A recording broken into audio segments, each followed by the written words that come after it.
Now, there are lots of correlations to talk about, but I can't leave you completely dry. So I'll tell you one of them.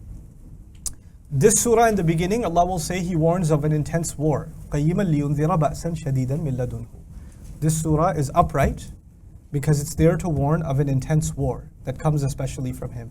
Ba's in the Quran is exclusively used for war in the worldly sense. Ulama have commented when we get to the tafsir that it can be used for dunya and for akhirah, meaning it could be the ba's of Jahannam. But if you study the word ba's in the Quran, you will find pretty much exclusively ba's being used in the sense of dunya, this world.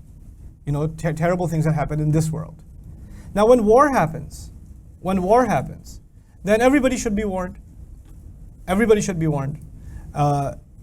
But when war happens, and if Allah says on the one hand, there will be people who are going to, to be warned because they're going to be punished, not only in this world, but in the next world. That's the kuffar. Who's on the opposite side? Believers. So if you are warning me about a war, what should be the congratulations? There's going to be a war, but don't worry. Fill in the blank. Help me.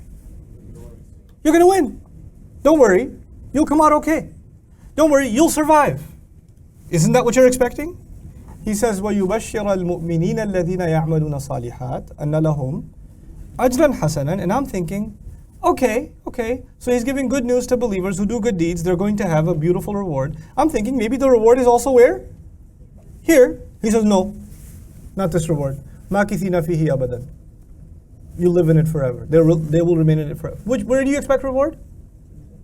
So he tells us about a horrible war, and then he says, congratulations, at least you'll have Jannah.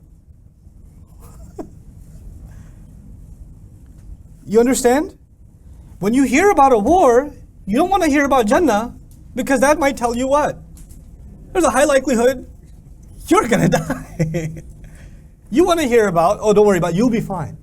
You'll be okay. That's not what He protects you from. He protects you from the punishment there. In other words, the people who survive this terrible war are people who have left their materialism entirely. They should not even be given a consolation that is of this dunya. Even the consolation that they've been given is of the akhirah. Because Dajjal is on one extreme. What's the extreme? Dunya. The believers, in order to combat him, will learn to place their expectations where? Akhirah and akhirah alone. They're going to learn to place their expectations in the akhirah. Now, one of the things that perplexes me about this, I'm getting ahead of myself, but I can't help it. Quran talks about people living in Jannah forever. You talk about what expression is used for they will remain in it forever. You must know the Arabic. Khalidina fiha abadan. Does the surah say Khalidina fiha abadan? It says Makithina fihi abadan.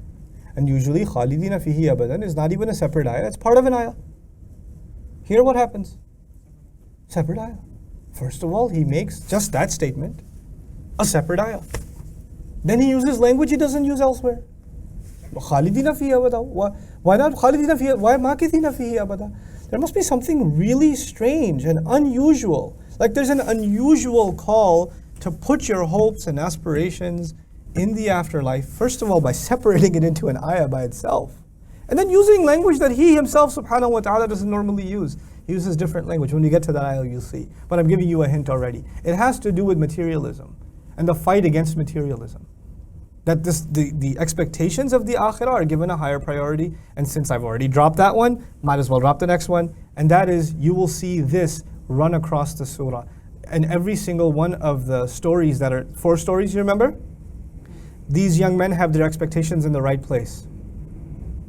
Okay? They don't say, what's going to happen to my youth? I'm a young man, I'm not even married yet. What am I going to do in a cave? Where am I going to get food? They just go. Their expectations are in the right place. Because false expectations are in this world. Correct expectations are with Allah.